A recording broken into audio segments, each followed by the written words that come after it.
All righty, we are live. Hello, everyone. I guess we can wait like a couple minutes while everybody starts coming in.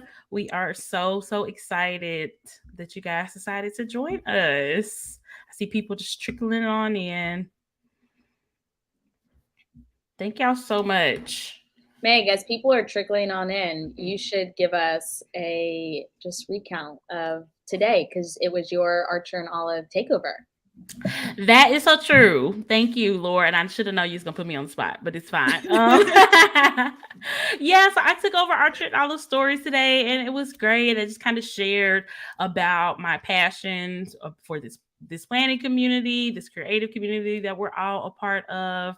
Talked about creating my podcast that I'm super proud of, and all the amazing, experiences that I have had because of it. So if there's anybody out there who is, wondering if they should try something new, go for something that they never thought they would do, then I definitely say go for it, because 3 years later after starting the podcast, I never thought that I would have the opportunities that I have had because of it. So, and it just started off as just, fun with my friend, a cute little labor of love, and now it's a whole business, and so many amazing things have come from it. So, yeah. Oh, that's wonderful. Thank you. If anybody is not familiar with my podcast, it's called Planners and Wine. If you want to check it out, it's a good time. And also, guys, if y'all are coming in, comment in the chat and just say hi. Let us know you're here. Let us know who you are, where you're from, all those good things. A labor of love turned into a business. That's very relatable. Is that the story of your life, Laura? Literally, I think I just wrote Laura's biography. Literally. There we go. Labor of love turned business. I'll write you the check. There we go. Let's go. Hi, Julie. Yeah, if y'all are in here, y'all can hear us. Comment in the chat and let us know where you are. Hi, Crystal, Natasha, Cindy. Yes. You know that song what's that song where he calls out all the names? I feel like that's what should Brenda, Letitia. Yeah, that one. The DFX challenge. There we go. That's what I feel like we should be doing in this Almost from Virginia. I love it. Hi. Okay, we have Jaquecia in upstate New York. Yes. Kamara. Oh, Kamara, are we glitching a little bit? She said we were glitching a little bit. Is anybody having any viewing issues? Are we good? Good. Crystal's in Virginia. We got Phoenix, Boston, Vancouver, Kansas, DC. Love it. Ooh. Yes. Okay, good. I guess we can just go ahead and get started. Hi, everyone. Thank y'all so much for joining us this afternoon. This is the Black Creators Connect panel, where I will be talking to some amazing, talented, super amazing, special creators in this community that we all share together. Yes, I said amazing a million times because y'all are amazing. So I guess the first thing we can do is just kind of go around and introduce ourselves, tell a little bit about ourselves. Sketches and Scrubs, do you want to start? Yeah, sure. Thank you so much for organizing this, Megan, and thank you for having us on. Thank you, Archer and Olive. So I am the artist behind Sketches and Scrubs. I am a junior doctor in the UK, but I also, like Megan described, a labor of love that turned into a business. So I love that as well. I started a YouTube channel called Sketches and Scrubs, where I share my art journey and I share tips and tutorials and just encourage others to join in creating art with me. And through there, I've also created a Ko-fi, which is like a Patreon community where people can have a bit more involvement and help if they want to start with art and have a smaller group of art friends. But yeah, that's like a quick summary of me, doctor and artist. Yes, amazing. Talented doctor and artist. Just flex on us. I love it. Emily, you want to go ahead, tell us a little bit about yourself? Hi, I'm Emily. I'm Planted on Instagram, and I also have a blog and YouTube. I primarily am a bookstagram and bullet journal kind of journaling account. I talk about books a lot, talk about journaling a lot, plants, my animals, all kinds of stuff.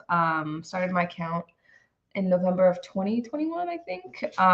So that's been pretty fun for me. I'm also one of the Archer and Olive ambassadors right now, so that has also been a really fun experience. So I'm really excited to be here and to be talking to these lovely ladies about all kinds of good stuff this evening. Yes, and we are so happy to have you, Emily. And I'm sure I already told you this, but I am obsessed with your office.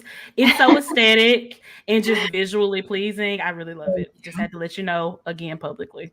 Laura, you want to introduce yourself? Tell us a little bit about you. Hey y'all, my name is Lore. I am professionally, I do a lot of things, but all of them have to relate in some way, shape, or form to social media.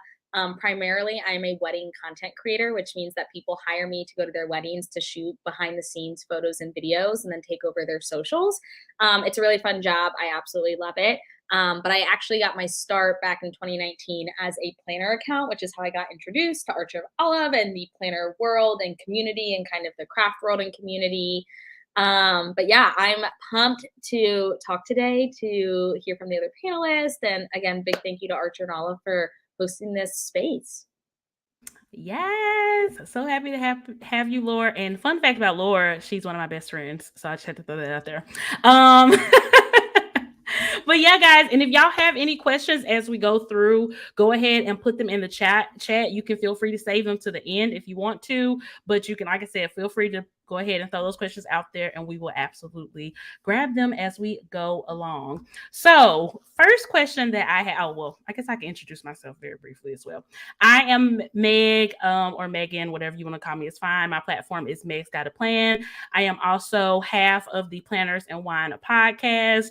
I am a planner. I work in marketing. I am a podcaster, and I just love everything about this creative community, and it's just my passion. And I am so excited to be here, to be teaming up with Archer and Olive again to do something special for Black History Month, because it is such a special time, such a special community, and Black voices deserve to be uplifted everywhere, but especially in this community. So I am so happy to be a part of that. So enough about me. Let's go ahead and get into these questions. The first one that I have is let's go around, and if you guys want to name some things that you love about creating and sharing what you create on social media. Laura, do you want to start? Yes, I want to start. Super quickly, though, I do want to mention, if you didn't know, if you're here live, you can be entered to win a $50 Archer and Olive gift card. Thank you so much, Laura. Yes. I'm kind of mad I can't enter to win. So y'all stay around so you can do that. And also, before I start, if you ever know live with me, or Meg will tell you, I love things to be super interactive. So I think while we're answering why we love to create and share, I would love to hear in the comments, or read, I guess, in the comments, what you like about consuming on social media. So this is like a two-way streak, like we're hanging out here there we go. with each other. So would love to hear, what do you love about consuming on social media? I think things, oh my gosh, what do I love about creating on social media? I love that I have an unfiltered place to talk. Like, I love that I just get to be able to, I always say, like, whenever I'm posting, I just post like I'm talking to all of my best friends. So I'm telling you what I'm eating, what my nail color is, what's going on in life, all of those different types of things. I actually, when I sat down to go ahead and create my platform, it was in a hopes to find community. I just moved to Boston, Massachusetts. That's time. I'm in New York now, but I had just moved to Boston. I'd started a new job. I had just moved in with my boyfriend at the time, who's now my husband, and I did not know a single person. And the thing that I knew what to do was to go online and try to find a space and community. And I'm so thankful for it. Yes, Laura, love it. Love it. Emily, what about you? What do you love about creating and sharing on social media? Very similar to what Laura said. Like, there's just such a great community, and like the fact that I'm talking to people and they know what I say when I say like 160 GSM paper. Like feels so validating because like I say some of the stuff to my husband and he's just like, what are you talking about? So it's really nice to just be around like-minded people and to get to share stuff like that and just interact with people about like journals and books. Like there's just such a niche in Instagram, and once you find it, it's so awesome. And it's also just like a really good creative outlet for me. Like I love taking photos, I love editing them, writing captions. I also have a blog where I do more long form writing and stuff like that. So that's just been such an amazing like outlet for me. Aside from the community aspect, like even if nobody read what I was writing or saw it, it would still be very cathartic to just have a space to put all of that. But the fact that there are some people who like engage with it is just cherry on top. Yes, I love it. I love it. What about you, Sketches and Scrubs? On mute. I think to kind of echo what you guys have touched on already, I initially started and loved why I started because I wanted a community. Like I love, like Emily said, that I can say GSM paper and people know what I'm talking about. I can talk about different types of watercolor and people understand. And it was just, especially because I just started around the pandemic time, it was just a really great way to connect with others at a time where I think we all needed a little bit of like positive connection with people.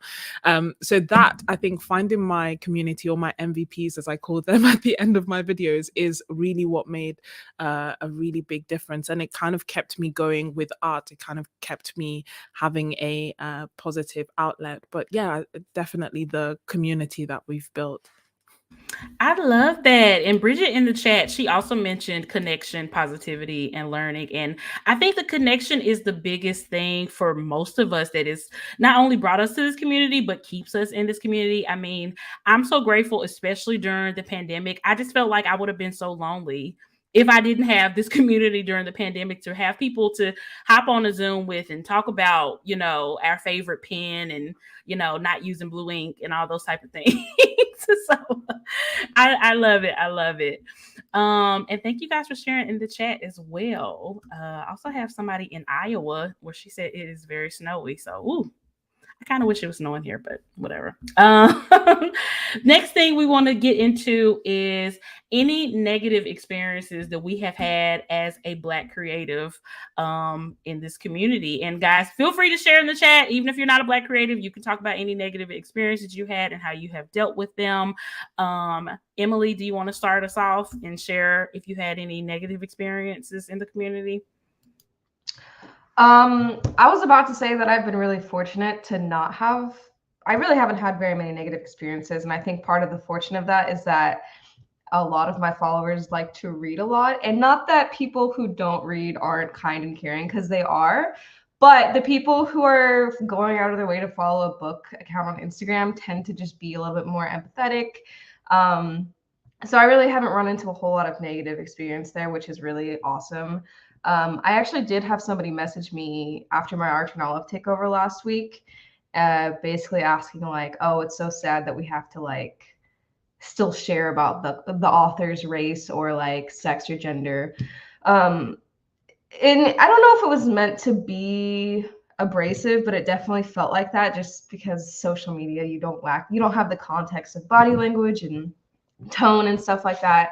But it did feel very like negative, just like, oh, why can't a good book just be a good book? And it's like, well, I wish that it is sad that we have to share that. Like, I wish we didn't have to, but because of the biases that are just inherent in our society, we have to make sure that we are seeking some of these creators and content and media out, because it's not always going to be what's right in front of you and easily accessible, unless you are like being adamant about surrounding yourself with that kind of stuff, which, yeah, it is sad, but that's why we have to do it. So that was really my first like somewhat negative experience that I've had like as a creator online. So that was unfortunate, but once in a year and a half is a pretty good. I think that's very good. Yeah. I definitely think that's very good. But yeah, and like you said, like we don't know. Obviously, I think that's something that people kind of forget as well. That people are missing that tone, that inflection, that context when they're sending comments. Because for all we know, that person could have meant it as a harmless comment, but the way it came through, because you're not seeing them, you're not, physically talking to them. You're just, you're gonna take it how you're gonna take it. So Right. that's something. That's a good reminder for people to keep in mind that if they aren't meaning something in a certain way, to make sure they give all the proper context so that people can know, or just have that awareness to know that people might not receive something the way you are intending to put it out there. Right. So thank you for sharing that, Emily. What about you, Laura? I was just You unmuted yourself, so I know. chose That's you. because I always try not to talk too much whenever I do a panel. I could talk forever. I always like to say that nuance on it like goes to social media to die. Like I just think that so much on social media, it's hard to get that nuance. And one thing I say a lot is that I don't ever think that you should post anything that you are not 100% comfortable with, or that you have not 100% made peace with. And I think that sometimes that can kind of be a little bit of a sad reality, because I think that you can have the best of intentions when posting. And this, I'll say, like any of the negativity that I have gotten, I thought were like really great posts, or like I thought were like so positive or so like uplifting. But you just never know where other people are in their journeys, and you never know how other people are just experiencing things. And so even if you're not talking about controversial topics, you just never know how it's going to land. And so that's why I don't think that when you are going online that you are for everyone. I don't think that everyone's going to resonate with every single message that you put out in the world. And I think sometimes it feels like, I'm in the wedding world, I post people's weddings. Like, I just think that's the most happiest thing in the whole entire world, So to me, I'm like, how could you ever, think anything besides that? But so yeah, I mean, I think specifically as a Black creator, I've had a lot of white apologies in my DMs. And I've had a lot of people in that way kind of reach out. But yeah, I'll leave that there. Wow. You said a word. You said a whole mouthful like you always do. I love it. a lot to think about. What about you, Sketches and Scrub? Have you have any negative experiences online? I must say I have been quite fortunate with regards to, I think, especially because of the community that I have, and it's a very diverse community. In fact, I think most of my followers aren't Black, but everyone has been very, very supportive. And obviously, with anything on social media, like you said, because you lose context, you lose body language, you lose tone. Sometimes some comments are like a little bit. Is that is that positive? Is that negative? Like, what kind of energy is it coming with? But for the most part, it's been quite positive. It was something that I was concerned about when I started social media, not only like negative comments as a whole, but I was like racist comments. And so I remember when I first started, I would do things like, and I still do, like have my face on the thumbnail, let there be no surprise about the fact that I'm Black when you come to my channel. Like, I don't want any inappropriate comments. And then YouTube has quite a few great features where you can block certain words, and I was like, I'm not coming here to have my peace disturbed. So there are certain words that I just blocked off the bat that I will, so if they are included in the comment, I will just never see that comment. And I was quite fine with that, just, in terms of trying to protect my peace. But I think for the most part, it's been very, very positive. When I had one incident, when I went on a holiday, and it was like a racial incident where someone was quite offensive and quite rude. I spoke about it because I was doing a vlog and I wasn't quite sure about the response that I would get from the community, because I don't, I want to keep it lighthearted, but it was actually like an outpouring of love and support.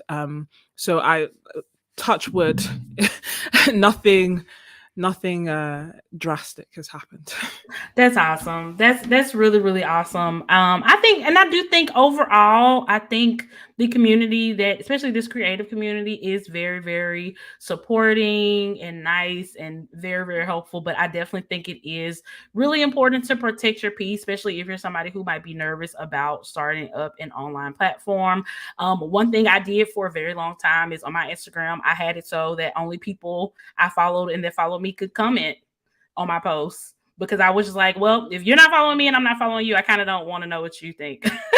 And that was just my way of protecting myself from even the possibility of somebody, saying something negative, racist, anything like that, or whatever. And I want to definitely make the distinction that we're not talking about like, constructive criticism. We're talking about like racism and, really hateful things that can unfortunately happen to people online. So always very important to protect your peace. I love it. And guys, like I said, feel free to chime in the comments. Let us know how you are feeling. If you've ever dealt with anything similar, we want to talk about it.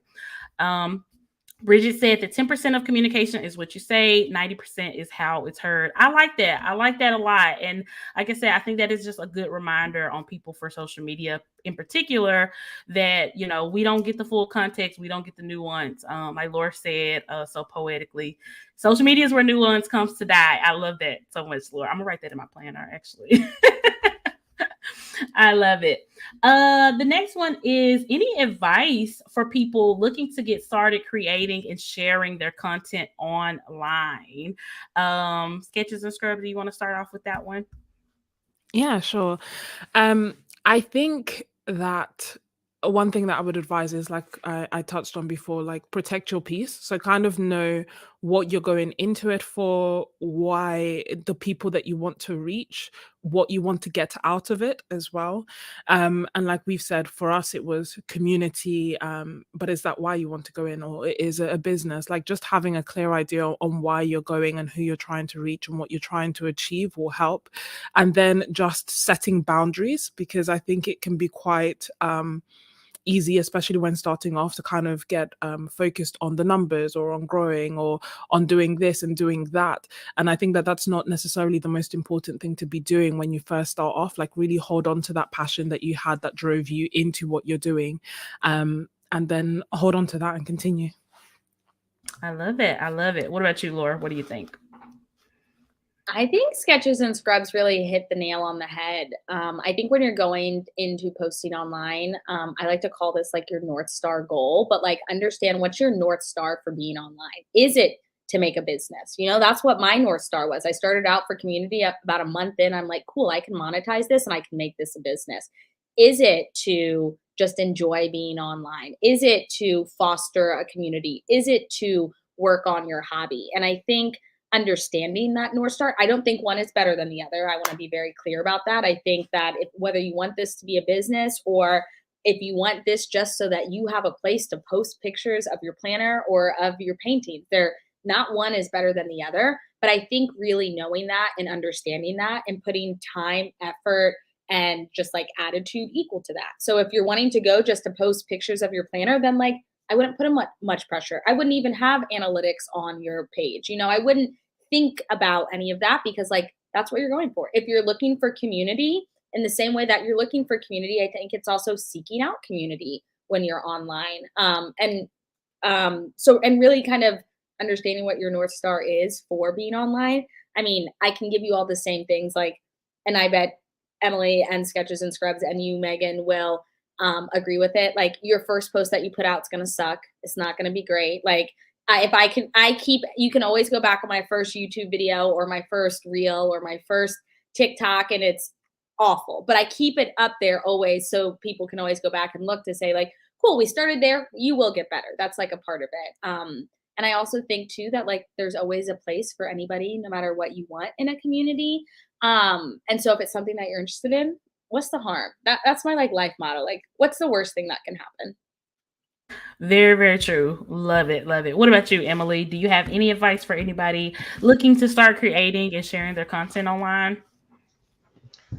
I obviously agree with what the other lady said, but I also sometimes the hardest part is just starting. Like I am definitely somebody who overthinks everything. So like having everything in my head and then like translating it into real life is sometimes a struggle, and I kind of hype it up a little bit. So like, don't get paralyzed by that sense of perfection, like what Laura was saying. Like, it's not going to be exactly what you want it to be at first, but it's part of the process of just figuring out what your community is, figuring out what it is that you want to talk about and everything.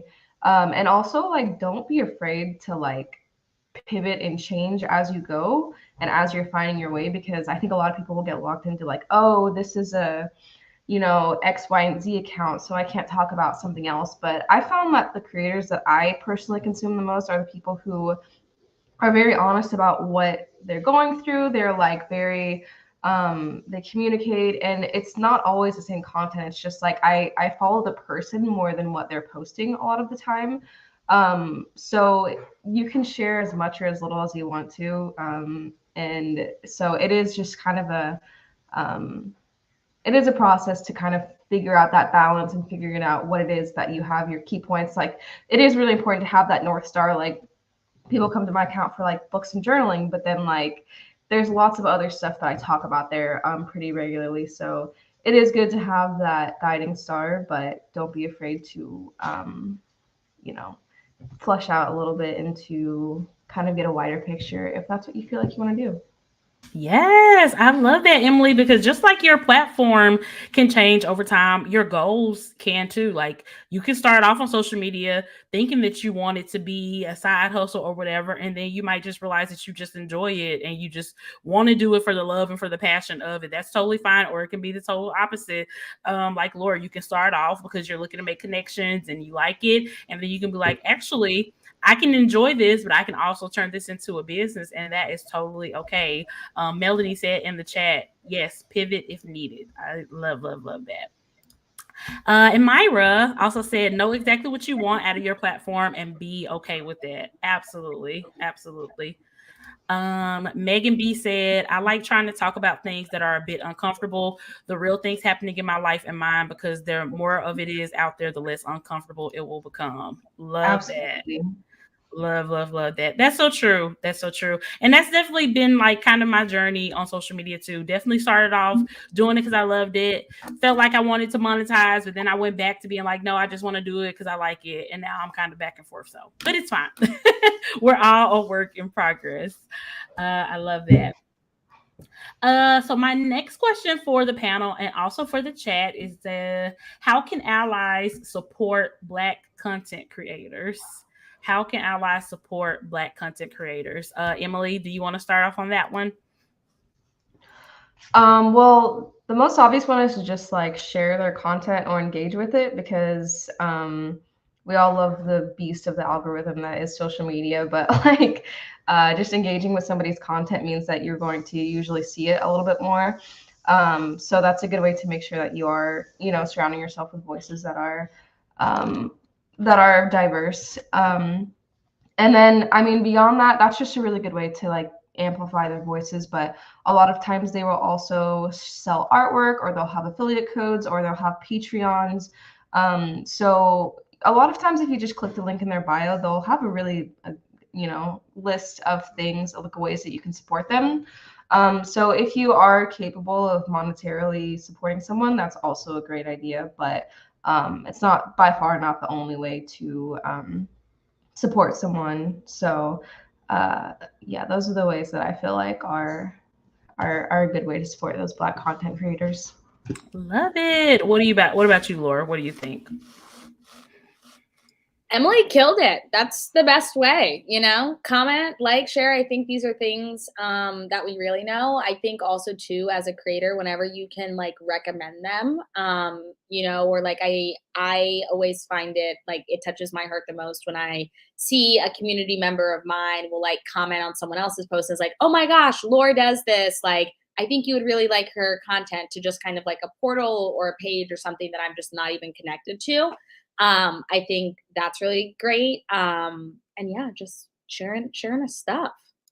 Love it. Sketches and Scrubs, did you have anything to add about how people can support, how allies can support Black content creators? No, I think you guys like definitely hit the nail on the head. I will say that as with creating YouTube videos and editing and everything, you can't even underestimate the amount of support that one feels when they read a comment. Like, when you're like trying to get through things like commenting, things like likes, they actually do make a difference to the creator. Because sometimes I think people forget that it's a person behind the screen that you're watching. As much as you're enjoying watching them, you do have an impact.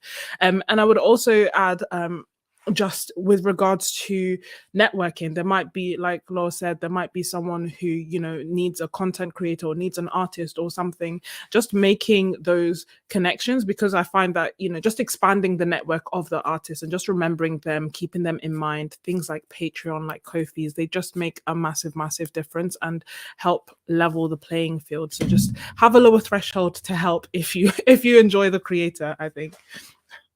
I love that. I love that. And I'm glad that we touched on monetary ways to help, but also non-monetary ways to help, because you can do either or both, whatever you can do to uplift and make sure that your favorite creators are getting the love and the shine that they need to keep going. Because I mean, even if you post a video and you get 10,000 views or whatever, and it's not one comment on it, you're like, are y'all out there?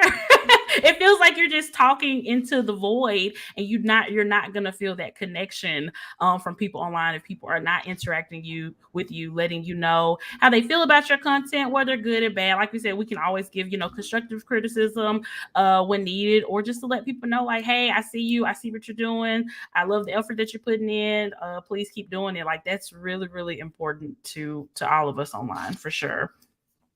So my next question is, how can Black content creators support each other? Can y'all think of ways that Black content creators can support each other? Laura, do you want to start us off on this one?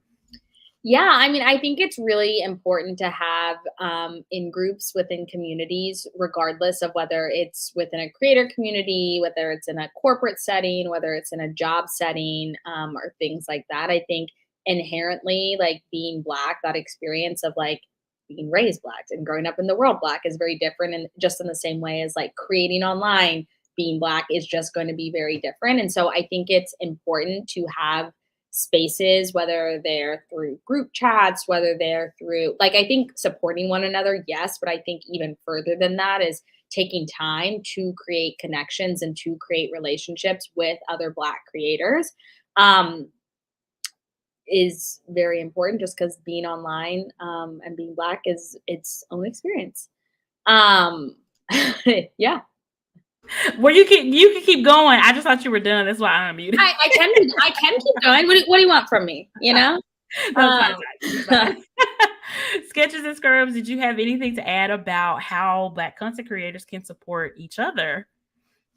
I think it's as Law said, is taking things further, trying to build a bit of a relationship, supporting each other, and then also the same ways that allies can support Black creators can support Black creators. Like, like, subscribe, comment, like, do all that good stuff. If you know that there's an opportunity, also share that with that Black creator. I think one of the things that I haven't seen so much so in this space, but one of the things that can happen sometimes is you think, oh, what if this person only wants one Black person? And so it's just a question of there's enough space for everybody, and it's just a question of supporting people. And like, that's pretty much it. I love it. Emily, did you have anything to add about how Black content creators can support each other?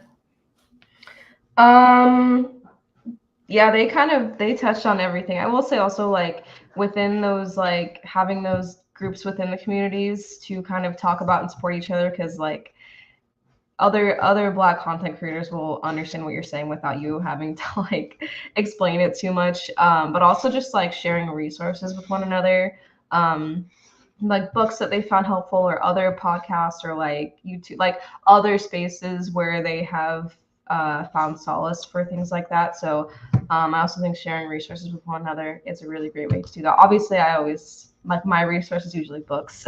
So I always recommend those to people for different issues and whatnot. So I love that. Yeah, I think resources are super important, and like you guys kind of touched on, is just being there for each other. Just you know, if somebody needs a sounding board to like bounce ideas off of, or if they just need somebody just to complain to, I think that could be really, really important and just really motivating to let you know that we're not alone. There are a lot of people just like us out here in the community trying to do a lot of the same things that we're doing, and that we have each other's back. I think that's really, really important. My next question is, how do you guys balance content creating and also, you know, just creating just to be creative? How do you balance that with everything you have going on? And I want to start with Sketches and Scrubs, since she is our doctor on the panel. Girl, let us know, how do you balance it all? It's funny that you asked that, because I feel like as soon as you said that, I thought badly. It's a question that I get asked all the time, and I haven't mastered it yet. Like, I'm not even gonna lie, I haven't. But I am just trying to be a bit more conscious of time. I think that there's a lot of time that sometimes is a bit wasted, whether it be like, you know, I want to check something on my phone and all of a sudden I'm like scrolling Instagram for 20 minutes. Like, all these pockets of time, I just try to be a bit more intentional with, and like, you know, don't scroll as much. And, you know, what do I want to do today? What would make my day feel great? Like, what is important to me? And just focusing on the priorities and taking it from there. But it's, yeah, it can be a struggle at times, but I also extend myself grace. Like, it's not by force that everything is done, you know, perfectly. Done is better than perfect sometimes. And just, yeah, just trying to do my best. That's basically what what I do. I love that. I love that. And that is just so real. Like, you just do your best. Just do Yeah. your absolute best. Laura, what do you think? How do you, because I know you got a lot of stuff going on, girl. Tell us how you do it. I think that you should have some sort of hobby that you keep for you and that you don't share online. I think that is so important, especially like in the creator space. It's very easy to like want to monetize your hobbies because you're like, ooh, like, let me just film this as a quick video. And it's funny because Archer and Olive, which is why we're here, is actually how I started mine. So I started journaling offline because I was showing so much of my planning and how I create videos and the behind the scenes of being a creator, that everything that I did that was fun for me, I was trying to monetize in some way, shape, or form. So I think it's super important to have community offline. I think it's really important to have a hobby or something that you're doing for yourself that is completely offline. And I think everyone should have a guilty pleasure TV show that you can just turn on at any time. And it is just amazing. Mine right now is Love Island UK. We're in the normal season, and I'm also rewatching season 5 right now.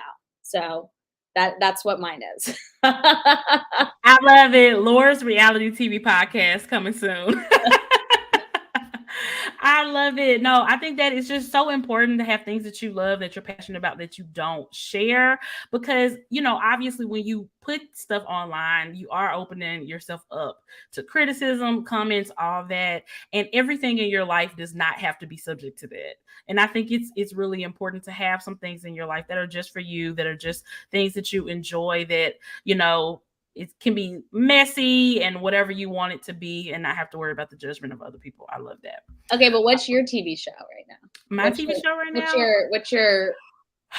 What's your go-to kind of trash or not trash binge? Now, you know, The Bachelor or Big Brother. Those are my two go-tos. Grey's Anatomy. It's not really. I love Grey's Anatomy. Oh yes, Grey's Anatomy. X on the Beach. I really like X on the Beach. That is premium trash TV. Love it. Emily, what about you? What do you do to balance everything that you have going on? Because I don't know how you find time to read as much as you do. I need some advice. I need some help. Let us know. Well, I'm actually a super like fortunate. I'm actually in a pretty like slow season of my life right now.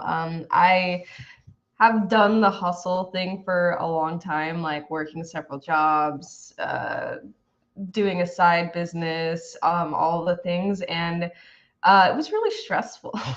And I've been really lucky. My partner has been super like nice and caring, and I left my job last year. Actually, it was almost a year ago. Actually, it might be almost like exactly a year ago.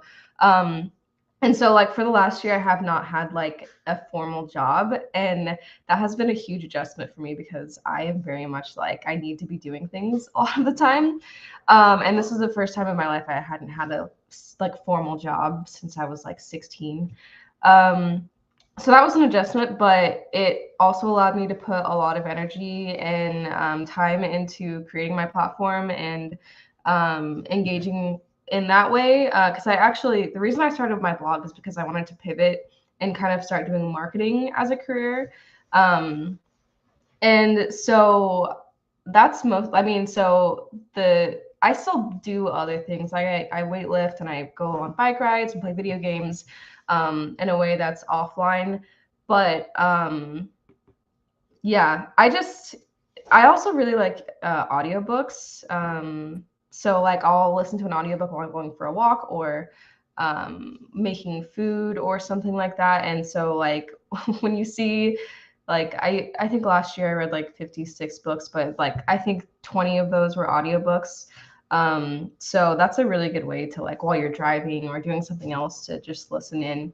But yeah, I've been very privileged to be able to kind of make this my job, and I actually am like making money from it in a few different ways now after a year of kind of committing to it. So that has been pretty fulfilling and rewarding. Yes, that's amazing. And we moved from Texas to Tennessee at the end of 2021. So I went about 6 months without having a 9 to 5 job. And something that I learned about myself is that I tied a lot of my value to my 9 to 5 job. And I kind of went through a little bit of an identity crisis when I didn't have that stability in my life. And that's literally how my relationship with Archer and I was kind of bloomed to where I was able to start doing these type of things with them. It's literally me just reaching out, having conversations, and figuring out that I didn't have to have something external to tie my value to, that I could do things and I could make things happen on my own. So yeah, I kind of miss not having a 9 to 5. And now I feel silly for being like, oh my God, I need a job. And now I'm like, oh my God, do I need a job? I think it's one of those things that like when you have it, you're like, oh, I wish I didn't have a job. And then like when you don't have one, you're like, oh, I kind of wish that I had some more structure. But exactly. But you just find out so much about yourself when you have that time. So I love that. I love that. You definitely do. Let's see. Melissa shared that her guilty pleasure is The Muppet Show, the OG Muppet Show streaming on Disney Plus. She said, I haven't seen it since I was a little kid, so it's fun to see all the silly sketches and jokes. I had no idea that was on Disney Plus. Disney Plus has so many like hidden gems. I need to go look. Blossom said French language shows on Netflix. Okay. I didn't know there were any French language shows. I need to explore my streaming services because I clearly don't know what is on there. Melissa said audiobooks are life. They absolutely are. And Sketches and Scrubs said in the chat that her guilty pleasure is Grey's Anatomy and Okay, now we have to pause for a second because I need to know, since you are in the medical profession, is it like, how do you feel like, do you watch these shows and you're like, this is insane, like nothing like this would ever happen in a hospital? Or do you just kind of let yourself go and just forget all your medical training while you're watching? I need to know. It's a mixture of both. I find like with Grey's Anatomy, because they have so much like drama that's non-medical, I can like focus on the story. But sometimes like some of the things they do in medical dramas as a whole is just like, it just makes no sense, like no medical sense whatsoever. And it's too much for me to ignore. And I'm like, but why? Like, why are you doing this? But it's funny to pick up those things as well. So a bit of both.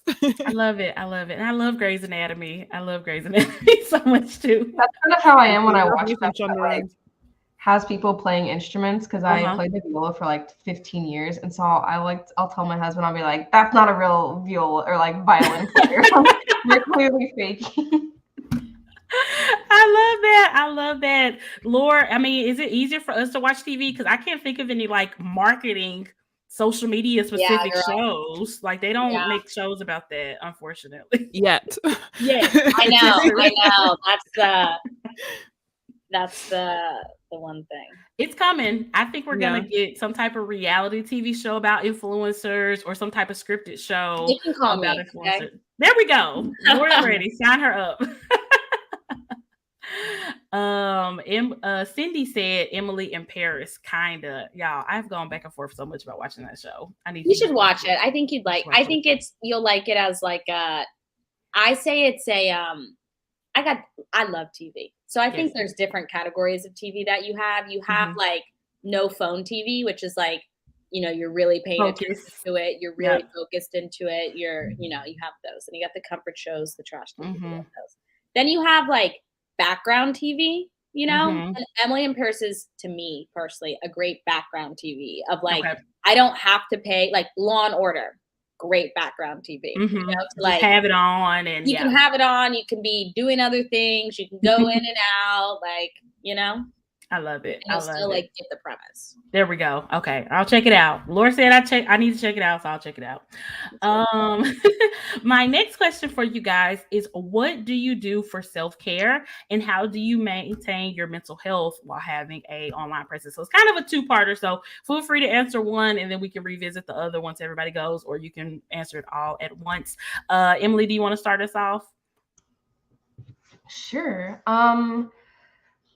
Let's see. So self-care, and I started weightlifting again recently and just like getting a little bit more active. So that's definitely been a huge like way to try to take care of myself a little bit. Obviously, like reading and journaling is actually really like therapeutic and like definitely what I consider a self-care practice. And also just like letting myself feel things and like try not to beat myself up about it too much, because I think a lot of times self-care gets glamorized as like, oh, face masks and I'm going to take a bath and all this other stuff, and that is all that stuff is really great to do, but you also just have to like honor your feelings and meet yourself wherever you are at any given time. So that's definitely been a big thing for me the last few months especially, and my journals have been really helpful for that, because I actually have like a journal specifically for like grief writing and just stuff like that. And so whenever I feel a little bit overwhelmed, I'll kind of tap into that a little bit. So yeah, just like letting myself be in it when I need to be, but also kind of moving through it when I need to, because you don't have the mental capacity to feel everything all the time. So sometimes you do just need like a distraction, or to just go for a run, or I don't run, but I'll go to the gym or something. But sometimes you do just need to you just have to kind of be in tune with yourself to know, okay, do I need to like feel this for right now, or do I need to like move through it kind of. So that's been a big balancing act for me the last few months. And with having an online presence, I think the biggest thing for me is just not, you don't have to be on all the time. Like you can take a few days to not post anything, and everyone is probably still going to be there when you get back. And if they're not, it's really not that big of a deal. So just giving yourself time to like be away, or to like not document everything is really key in finding that balance. But sometimes I get into moods where I don't want to post anything, and sometimes I want to share a lot, because like we were talking about community, like this community has been so helpful for me in the last few months especially.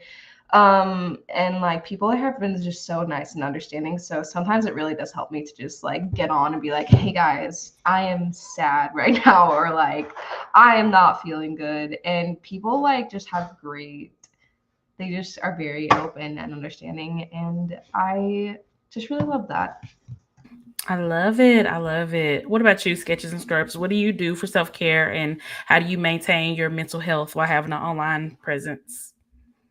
So I think I still I turned to art during the pandemic, so I still kind of do that. And like Law said, in terms of like the importance of I'm trying to get better at balancing things that I share versus things that I just do for fun, and don't have to set up the lights and record and everything. And then I'm also I'm a Christian, so praying is really, really helpful for me at least. and just turning to my faith. I think that's the main thing that's actually like kept me grounded, like during the most difficult times. But yeah, God and art. Love it. I love it. What about you, Laura? What do you do for self-care? Well, I like to run on occasion. So like that's like more of like the physical side of it. But I also think with social media being my full-time job, and I've really had to learn to put really strict boundaries on myself of when I'm showing up versus when I'm not showing up. I think that like if you used to look at my screen time, you would be astonished at about how much time I was spending online. And I started to find that as like giving me a lot of feelings of like not feeling good enough as a creator, not feeling good enough as a wife, not feeling good enough, and all these different things because I was just like constantly being overloaded with just like content. And so I have learned to put really strict boundaries on myself on when I am showing up versus when I'm not showing up. To me, kind of making the mental change of being like, hey, social media for me is business. Has been really, really helpful for me personally. And I actually have days where I'm like business days where it's like I'm getting on and I'm talking about my stuff and I'm doing my things. And I have days that are fun days, because I don't have separate social media. Like I only have one account and one presence, and that's me. And so it's like really funny. And Meg will tell you there's certain days I'm just like on and headway, and that's what we're doing. And then other days I'm like in everyone's DMs, like, what's up, girl? Like, love this, and like, oh my God, that's so cute. And people will be like, Laura, that was 5 days ago. I'm like, so sorry. Like, I'm just on my social now, like I'm just on the fun and the personal side of it. So yes, I think that has had to help me kind of put boundaries in place to help my self-care. And also too, I think I came from a very corporate world and both my parents are military. So like lives and schedules have been very like helpful for me. And so I think when I went to go and work for myself, that I really craved that type of structure and I really craved kind of like routine. But like when you work for yourself, I could be like, I don't have to go to work today. Like I don't have to do laundry today, And so I think part of self-care for me was creating a schedule and a routine that I can follow and kind of putting more structure into my life and into my business. So I love that. I love that. And I like how, we all kind of highlighted that self-care really can manifest itself in so many different forms. Sometimes it's physical, sometimes it's mental. And it really can just be whatever you need it to be for however you're feeling. Like something that's really good for me for self-care is literally just being alone. Sometimes just going in the room, turning on my favorite movie or my favorite TV show, getting my favorite meal, just doing all my favorite things and just having that time to myself to just kind of, reload, because you cannot pour from an empty cup. And I stopped trying to do that a long, long time ago. So I got to fill my cup and then I can fill other people's cup. That's how it has to go. We got some really great answers in the chat. Jaquecia said quarterly staycations. I love that because you don't have to go out of town. You could be in your own town. I'm gonna start saying that I need to do that too. I think you should. I love that as well. I love it. Blossom said walks and sketching. Absolutely love that. Love it. Shadira, I hope I didn't mispronounce your name. Let me know if I did. She said, loved your answer about faith, sketches, and scrub. I did too. Trisha said, I take a day off from work, but while my kids are in school, my husband is at work. Okay.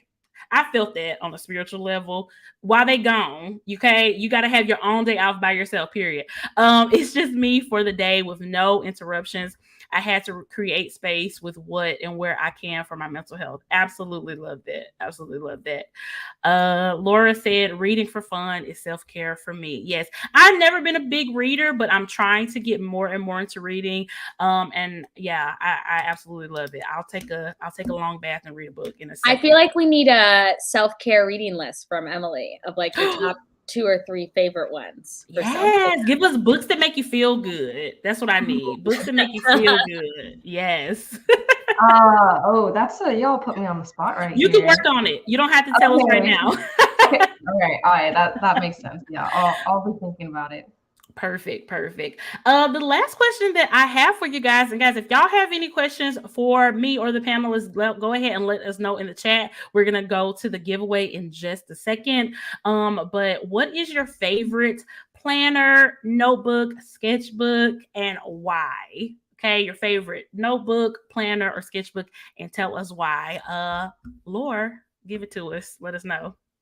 I'm stressed right now about this question because I would just like it to be known that I love all my planners and notebooks equally, but you are forcing me to make a decision. I am. So, am I that person who brings out my Archer and Olive in the Archer and Olive Zoom? Yes, I am. Laura is just a walking commercial. It's fine. It's fine. But okay, so I have that 8x8 dot grid notebook, and I absolutely love it because I truly believe that it is so incredible that each page can literally be whatever I need it to be.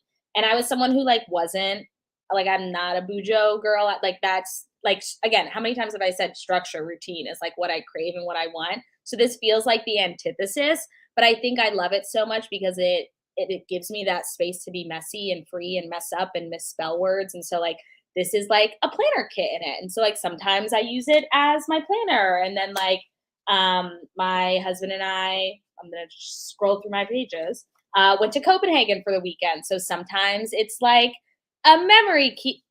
Why don't I know where to go? Sometimes it's like a memory keeper of my life and what we're doing. And sometimes I literally print out emails and I'm like, okay, let me highlight this. And I want to make sure to remember this. And as I move forward, I'm going to a planner conference in a week and a half. And I'm like, okay, let me prep for my planner conference in it. So it can be memory keeping, it can be journaling, it can be goal setting, it can be planning. And for someone who craves structure, to have a place that's kind of structured, but it's not structured. This is my favorite one. So that's what I was saying. I love that. And when Laura showed me that notebook, she truly just proved to me that she can do anything. Because I'm like, wait a minute, you a Bujo girl now? Why are you so good at it out of nowhere? It's not fair. Emily, what about you? What is your favorite planner, notebook, sketchbook? Let us know. That is definitely a hard question because I have a few right now. I do really like my reading journal. So I have a reading journal to keep track of my books and stuff. And this is my first year kind of having a notebook specifically for a reading journal. And yes, it is an Archer and Olive before anybody asks. So that's been really fun to just kind of expand that. I did have one last year, but it was like a B6. It was really tiny. So now I have this A5 dedicated to reading specifically. And it has been really fun to just be in that. And when I'm reading books, I'll make a Pinterest board, a mood board to kind of fit the vibe of the book. And then I'll print out pictures to kind of remind me of the book kind of. So that's been a really fun creative practice that I haven't done in the past. Laura's freaking out right now. That's incredible. Yeah, this is one that I did from a book earlier this year. It was a dystopian kind of they lived in a mall for a little bit. So there's an abandoned mall right here. And there was an outbreak of something. So she, and the main character is an Asian woman. So I just picked pictures that felt like the book to me. So that's been really fun. And it's a really good way to remember what I read because for as much as I read, sometimes people will ask me things about certain books and I'll just be like, I don't remember, especially stuff from years ago. So I love that I can like pull this out in a few years and like remember books at a glance. So that's definitely been really, really fun for me. So I'll probably have to say my reading journal. Although I do also really like my Hobonichi like daily keeper. Yes, I love that. I never thought about a mood board for a book, but I think that is so amazing because there are definitely some books I've read in the past that I remember like the gist of them, but I don't remember like details, and I really, really love them. So I was thinking like moving forward, I want to do something to where I can really capture like how I felt while I was reading the book, after I read the book, all of that, so I can revisit. I love that. I don't do it for every book. It's mostly just like fiction books that have very like prominent themes. So like for nonfiction books or like memoirs, I don't really do it for those as much because I don't know. But Yeah. fiction I do for a lot of those fiction books that I read. Love it. Love it. What about you, Sketches and Scrubs? What is your favorite notebook, planner, or sketchbook? Okay, now I feel like everyone's gonna think I'm wild, but I'm not the biggest planner. Like it deep in my heart, I wish I could be like I wish I could be organized enough. I need that structure in my life. And in my head, I think it would be beautiful. And I've even bought like I have a lot of sketchbooks, I have a lot of notebooks, but I start one, I don't finish one. So with regards to planners, I my brother bought me a planner in the bid for me to like become more organized in my life and sort things out. And it's kind of like I think it's like a Clever Fox planner, and it's undated. I just wanted like the flexibility of being able to do that, so that when I am in a planning mood and I can sort my stuff out, I can plan in here. And when I am going with the flow, I can go with the flow and then come back to it and not feel like I've wasted an entire book. And then when it comes to sketchbooks, I have so many sketchbooks because again, I really love sketchbooks. But my favorite at the moment is the Etcher Lab sketchbooks, and it's essentially because it's got 100% cotton watercolor paper. So the watercolor like behaves so nicely on it. So it's like really good quality paper. So that's what I am enjoying at the moment. Yes, that is so amazing. And I just love talking to people who understand paper quality. Can I just say that? Like, that is just such a niche thing. Like, I think Emily had mentioned it earlier. Like, everybody doesn't know what 160 GSM is. They'll look at you like you're speaking in another language. It's like, no, this is it. You need to just try it. I love it. I love it. We had a couple of questions in the chat, so let's go ahead and get to those. Jaquecia said, Emily, what is the best audiobook that you have listened to? And if you guys have any great audiobooks that y'all have listened to recently or whenever, feel free to chime in. But what do you think, Emily? As far as like a book that is really superb on audio, I'm gonna have to say Thanks for Listening by Julia Whelan, because Julia Whelan is like an audiobook performer, and then she wrote a book that's also about an audiobook performer. And I can't imagine reading that book like in print and having the same experience, because she like is a performer and she like performs the book that she wrote about performing books. It's very interesting. I'm not usually a huge romance reader, but that book was really excellent on audio. And then I also just really like listening to memoirs. I like read by the author. Over the Top by Jonathan Van Ness is a really great memoir. He's from Queer Eye. If any of you guys like that show at all, but his audiobook is amazing and it's so funny, but then also like made me cry a little bit.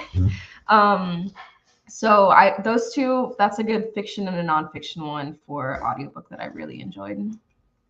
Love it, love it. I just recently listened to Spare by Prince Harry, and it's so good because you can listen to it like in his voice. He's reading it. He really made me fall in love with the British accent along with Sketches and Scrubs. It's just like, oh, I just love it. So I just had to say that. Hey, now you have to watch Love Island UK. I am. I am. Exactly. Let's see. Myra asked, where do you see your platforms in the future? Laura, you want to take this one? My goodness, I see so many fun things that I think Plan with Laura could really head into. I know for me personally, I love helping other creators and working with other creators. So I know that that's something that I'm putting a lot of time and effort into really working with right now. And I'd also love to work with some other media outlets that are like beyond social media outlets.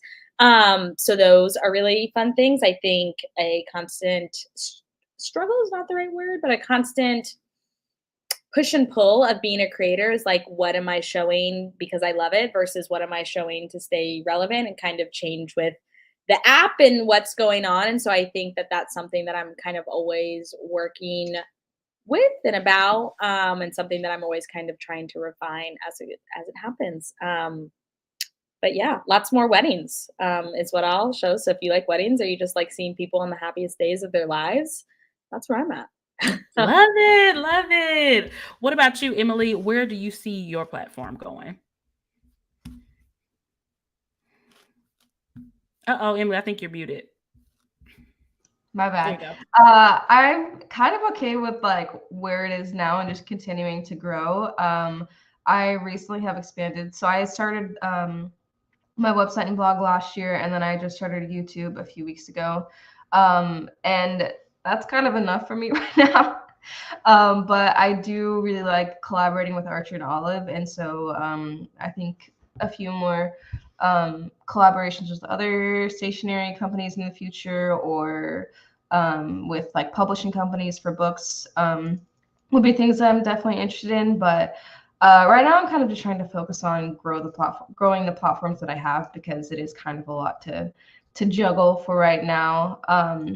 But yeah, and I also like, part of the reason that I started my platform is to kind of like have a like resume for marketing in the future, so someone can just go look at my website and be like, oh, like here's all of my skills right here, like writing, photography, I, made my website and all that. So yeah, just focusing on enhancing those skills for me is kind of what my focus is right now. And just having more community and more space to share things. I am also there's a few other things that I am wanting to like share about more openly on there too. So hopefully we'll see where that goes in the future. Yes, can't wait to see. Can't wait to see. What about you, Sketches and Scrubs? Where do you see your platform in the future?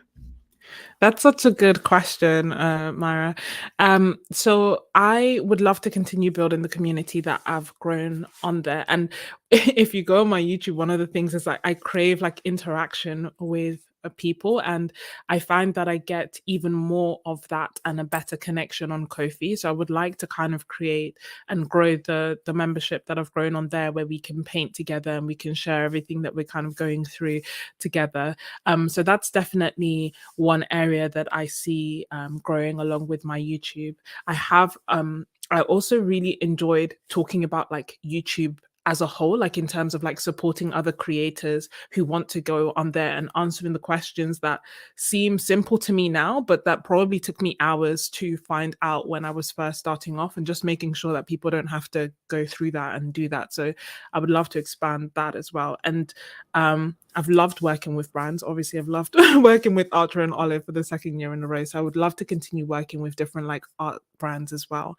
And then last but not least, thinking like dreaming big, I would love to one day like create my own art supplies. Like I would absolutely love to have my own sketchbooks and paints and brushes, and yeah, like God willing, that is like big picture, that is what I would absolutely love. Yes, that's so amazing. We'll definitely keep an eye out for that. You gotta Go send me ahead. the link to YouTube videos once you make them.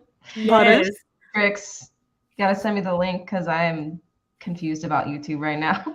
Yeah, like what I did was actually a live stream that I said I would just continue for as long as people want, and I just answered everyone's like questions about it, and it was a lot of fun. So it wasn't quite structured, but it's something that I want to do more of, because I find that sometimes when I look at bigger channels that advise you, like even me now, I have 5,000 subscribers, which seems wild, but when it's hard to look at someone who has 1 million subscribers and kind of like, and they're telling you like be consistent, and you're like, yeah, but I'm trying, and what does that mean, and where do I actually click to do this? So there's a whole bunch of different nuances that sometimes it's just easier if it's near peers, someone who's literally just been there can help you through it. So yeah, no, I'll definitely share that for you. Love it. Shadera asks, can we see some paintings? You can definitely point her over to your Instagram account if you're not prepared to show anything right now. No, I saw the message, so I got some stuff out, because this is actually where I paint. So I have a few paintings. Can you see? The thing is, the light might make it a bit funny. Maybe that looks amazing. So like really, I love doing loose florals, because for me that's like super, super relaxing. This is one that I created with, I wonder if I turn the lights off. Wow. This is any better? No, that looks so, we can see it. We can see it pretty well. That's really pretty. That's actually one that I did with the Archer and Olive watercolor paint. So that was like really fun to try out. So yeah, I have a few. And then but I also like doing landscapes and stuff. Like that's from my holiday in Venice, and another one from my holiday in Venice. So I love it's yeah. Thank you. Beautiful. But yeah, my Amazing. Instagram is a good place. I think probably even more so my my YouTube, because I post more on YouTube than I do on Instagram now, Nice. as wild as that is, and my Ko-fi, and I guess we'll probably leave links in the Yeah, description at some absolutely. point. But yeah, Sketches and Scrubs, and you'll find me. Yes. So Thank you so much. amazing. So amazing. Yeah, that is so, girl. I'm like floored. I wish I could do that. You're so talented. Stop it. I love Thank it. you. I love it. That is amazing. Well, guys, we have reached the end of our time, but we do have an announcement for our giveaway winner for the $50 gift card to Archer and Olive. Melanie Gines, Guines. Are you still in here? We have your email address, so we will be emailing that over to you. Is she still in here? Just wanted to check. Congratulations, Melanie. Congrats, Melanie. She's still here. Well done. Use it well. Yes, go get you an 8x8 notebook like Lore. There she is. Yay. Congrats, Melody.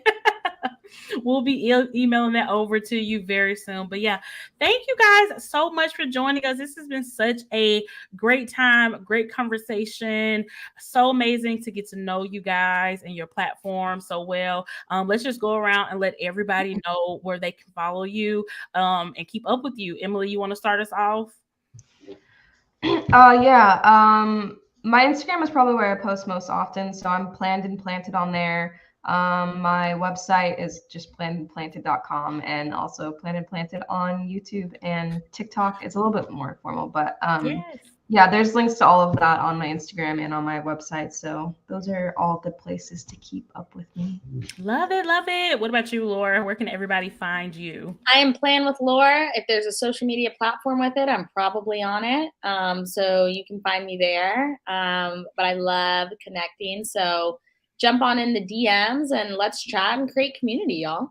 Yes, and Laura also has a very amazing social media cohort. So definitely check out her Patreon. Just saying. Yeah. I have a cohort that we call Social Stars.